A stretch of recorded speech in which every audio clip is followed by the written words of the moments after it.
اور اس وقت وزیر اطلاعات فواد چودھری پریس کانفرنس کر رہے ہیں، آئیے آپ کو سنواتے ہیں۔ غیر بندے کو تو اپنا ہی مسئلہ سب سے بڑا مسئلہ لگ رہا ہوتا ہے۔ اور اس وقت آپ نے دیکھا وفاقی وزیر اطلاعات اور نشریات فواد چودھری اس وقت پریس کانفرنس کر رہے ہیں۔ کہ عوام کو دینا چاہتا ہوں اس پریس کانفرنس کے ذریعے، آپ سے کچھ دیر پہلے پاکستان اور سعودی عربیہ کے درمیان 3 گرانٹس کے معاہدے ہوئے ہیں، اور سعودی عربیہ نے پاکستان کو ٹوٹل فگر، میں آپ کو صرف ابھی 5-7 منٹ میں جو ہی اسد عمر مجھے کنوے کریں گے تو میں آپ کو جو ہے وہ بتاتا ہوں کہ ٹوٹل فگر کتنی ہے جو سعودی عرب نے ہم سے کمٹ کی ہے ابھی انیشلی 3 گرانٹس میں۔ یہ اسی کا ایک تسلسل ہے جو سعودی عرب کا دورہ جو پرائم منسٹر صاحب نے کیا تھا، اس میں جو بادشاہ ہیں وہاں کے خادم الحرمین الشریفین اور کراؤن پرنس سلمان بن عبدالعزیز، انہوں نے یہ بہت محمد بن سلمان ال عبدالعزیز، انہوں نے اس کو بڑا زور دیا تھا کہ جو بھی معاملہ ہے اس کو بڑی تیزی سے نپٹایا جائے۔ تو یہ مہینوں کا کام تھا جو کہ ہفتوں میں ہوا، اور آج 3 گرانٹس جو ہیں وہ ابھی جو ہیں وہ سائن ہوئی ہیں۔ اس کے ساتھ میں آپ کو یہ بتا دوں کہ اتوار کو انشاءاللہ تعالیٰ سعودی عرب کا جو پہلا اہم ترین اور بڑا وفد ہے وہ پاکستان تشریف لا رہا ہے، جس میں ان کی جو انویسٹمنٹ ہے اس کے ہیڈ ہیں، جس میں ان کے جو وزیر پیٹرولیم ہوں گے اور جو انرجی کے جو منسٹر ہیں وہ اس میں شامل ہوں گے، اور ان جو جیسے کہ میں نے پچھلی اپنی جو واپسی کے پریس کانفرنس میں کہا تھا کہ سعودی عرب سی پیک کے منصوبوں میں، پاکستان کے انفراسٹرکچر کے منصوبوں میں ایک بہت بڑی انویسٹمنٹس جو ہے وہ لا رہا ہے، اس کا آغاز ہو گیا ہے۔ سو یہ ایک الحمدللہ ایک بڑی مثبت پیش رفت ہے پاکستان کے لیے، اور پاکستان اور سعودی عربیہ کے جو ریلیشن شپ ہیں ان میں یہ بات جو ہے وہ آگے بڑھی ہے۔ آج کی جو کابینہ کی میٹنگ ہے اس میں جو اہم فیصلے کیے گئے اس کی طرف میں آتا ہوں۔ سب سے پہلے تو آج جو افغانستان کے جو ہمارے مہاجرین ہیں ان کے اوپر جو ہے وہ یہ فیصلہ کیا گیا ہے کہ ان کے متعلق ایک بڑی کمپریہنسو پالیسی بنائی جائے گی۔ پرائم منسٹر صاحب نے اس کے لیے ایک بڑی ڈیبیٹ جو ہے اس کو کہا ہے کہ ان کو بریف کیا جائے اور ان کو ایک مکمل جو کمپریہنسو پالیسی، کیونکہ راستے 2 ہیں، یا تو جیسے معاملہ چل رہا ہے ویسے ہی ہم جو ہے اس کو چھوڑ دیں۔ 8,79,198 8,79,198 افغان ریفیوجیز جو ہیں ان کے پاس سٹیزن کارڈ ہے افغانستان کے، اور لیکن وہ پاکستان میں ہے۔ اس کے ساتھ ساتھ جو پہلے 13 لاکھ ہیں ان کے پاس 13,94,000 جو ہیں ان کے پاس پی او آر ہولڈر کارڈز ہیں، ان کے پاس ریفیوجیز کارڈ ہے۔ جو 0.5 ملین یعنی جو 5 لاکھ افغان ہیں یہاں پہ وہ انڈاکیومنٹڈ ہے۔ سو آپ اندازہ لگا سکتے ہیں کہ تقریباً 2.5 ملین 2.6 ملین جو افغان یہاں پر ہیں وہ پاکستان میں ہیں، 5 لاکھ جو ہیں وہ ڈاکیومنٹڈ نہیں ہیں، تقریباً 2 ملین کے قریب جو ہیں وہ ڈاکیومنٹڈ ہیں، اور ان کو جو انٹرنیشنل کنونشنز ہیں ان کے مطابق ٹریٹ کیا جا رہا ہے۔ ان کے ایکریڈیشنز کارڈ جو ختم ہو رہے تھے ان میں ایکسٹینشن کی گئی ہے مارچ تک، لیکن اس کے ساتھ ساتھ جو پرائم منسٹر صاحب نے فیصلہ کیا ہے وہ یہ کیا ہے کہ اب اگلی ایکسٹینشن سے پہلے ان کی ایکسٹینشن جو ہے وہ جون تک کی گئی ہے، اور ساتھ ہی پرائم منسٹر صاحب نے یہ فیصلہ کیا ہے کہ اب اگلی ایکسٹینشن سے پہلے ایک کمپریہنسو پالیسی افغانستان کے جو مہاجرین ہیں ان کے بارے میں لے کے جو ہے وہ آئیں گے۔ جی اس کے ساتھ ساتھ آج ایک اور اہم ایف اے ٹی ایف کے جو معاملات ہیں یا ان کو آگے بڑھاتے ہوئے جو اسٹیٹ بینک کی اپارٹمنٹ کی گئی ہے D G financial monitoring unit کی، جو D G financial monitoring unit ہے اسٹیٹ بینک میں یہ تھا ہی کوئی نہیں، اور منصور حسین صدیقی صاحب کو آج جو ہے وہ لگا دیا گیا ہے۔ اس کے ساتھ آج ویج بورڈ کے جو چیئرمین ہیں جسٹس عبدالرؤف صاحب کو ویج بورڈ کا نیا چیئرمین مقرر کیا گیا ہے، اور جو ویج بورڈ ایوارڈ ہے وہ اب اس کے ساتھ جو ہے اس کی جو کمپوزیشن ہے وہ مکمل ہو گئی ہے۔ ان کو 120 دن کے اندر وہ یہ جو ویج بورڈ کا ہے وہ فیصلہ انہوں نے کریں گے۔ یہ ہماری جو صحافتی تنظیمیں ہیں ان کا ایک بڑا مطالبہ تھا، وہ الحمدللہ شروع ہو گیا ہے۔ اس کے ساتھ اگلے ہفتے سے اسد عمر صاحب نے جو ایف بی آر کے ریفارمز اناؤنس کیے تھے اس کا ایک حصہ مکمل ہو گیا ہے، اس کی تفصیلات وہ سامنے رکھیں گے، اور 100 بڑے ڈیفالٹرز جو ہیں پاکستان کے FBI کے ان کے خلاف ایک بڑا آپریشن جو ہے وہ لانچ حکومت کرنے جا رہی ہے. اس کے ساتھ جو کراچی میں جس طرح سے آپ کو معلوم ہے کہ اسلام آباد میں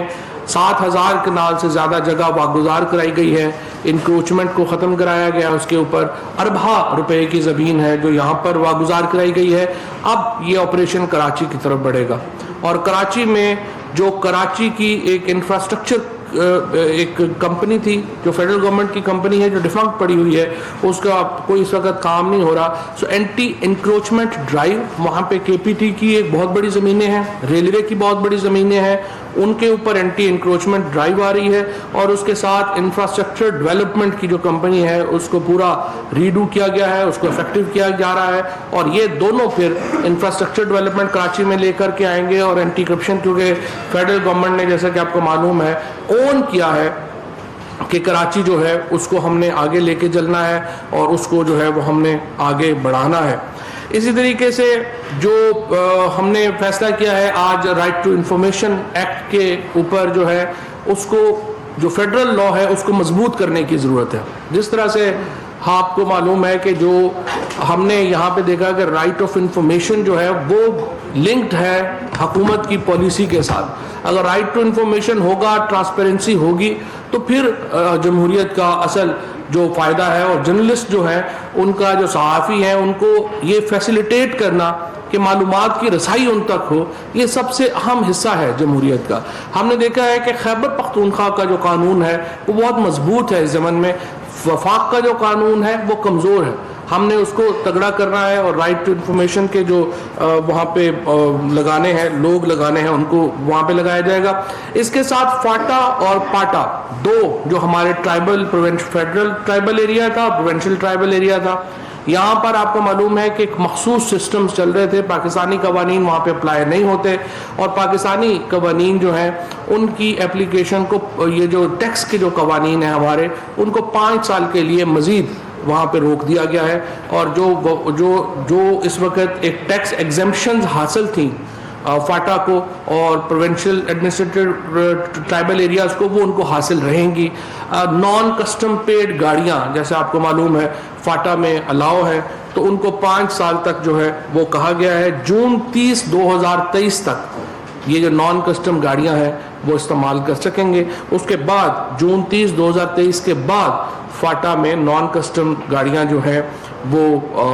الاؤ نہیں ہوں گی. اس طرح سے sales tax, income tax, withholding tax, یہ جو تمام ٹیکسز ہیں ان کو 5 سال کی ایگزمپشن جو ہے وہ ان کو دی گئی ہے. اسی طرح سے پرائم منسٹر صاحب نے جو کابینہ کے وزراء ہیں ان کو بڑا واضح طور کے اوپر یہ پیغام دیا ہے کہ جو وفاقی حکومت کا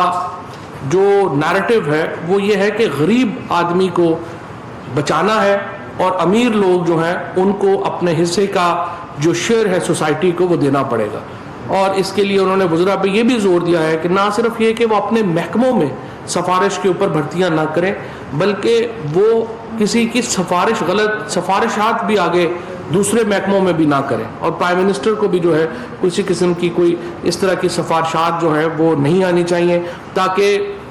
یہ اس زمن میں بات ہو رہی تھی کہ انکروچمنٹس کے اوپر جب بھی آپ کارروائی کرتے ہیں تو بہت سفارشیں آتی ہیں, بہت تگڑے لوگ ہوتے ہیں جن کے اوپر آپ انکروچمنٹس کے اوپر کارروائی کرتے ہیں. تو پرائم منسٹر صاحب نے اس زمن میں تمام وزراء کو یہ ہدایت کی ہے کہ آپ اس طرح کا جو ہے وہ یہ نہیں کریں. اس کے ساتھ ساتھ ٹیکنالوجی جو ہے وہ منسٹر IT کو اور عشرت صاحب کو یہ ہدایت کی گئی ہے کہ جو وزارتیں ہیں ان میں ٹیکنالوجی کا استعمال بڑھایا جائے. اس وقت کیا ہوتا ہے کہ اگر آپ نے کوئی بھی ایجنڈا پرنٹ کرنا ہے تو اس کی 70-80 کاپیز بنتی ہیں, کاغذ اس میں جاتا ہے بہت زیادہ, بجٹس آپ نے دیکھا ہے بنتے ہیں, ہر ایک کو کاپیاں جائی جاتی ہیں. سو ای گورنمنٹ کی طرف ہم بڑھ رہے ہیں اور ہم ایک پیپر لیس گورنمنٹ کی طرف بڑھیں گے, اور کوشش یہ ہے کہ تمام منسٹریز کے جو کام ہیں وہ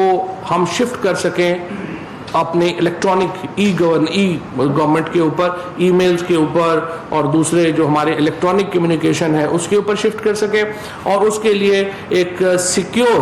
جو طریقہ کار ہے وہ بنایا جائے گا اور اس کے لیے منسٹری آف آئی ٹی جو ہے اس کو یہ جو ہے وہ حکم دیا گیا ہے کہ وہ 2 ہفتے میں اپنی پریزنٹیشن مکمل کریں اور وہ پریزنٹیشن لے کے آئیں. اس کے بعد ای سی سی کی جو کاروائی ہے جس کو عمر ایوب صاحب جو ہے وہ ہماری جو معیشت کا اس وقت جو سچویشن ہے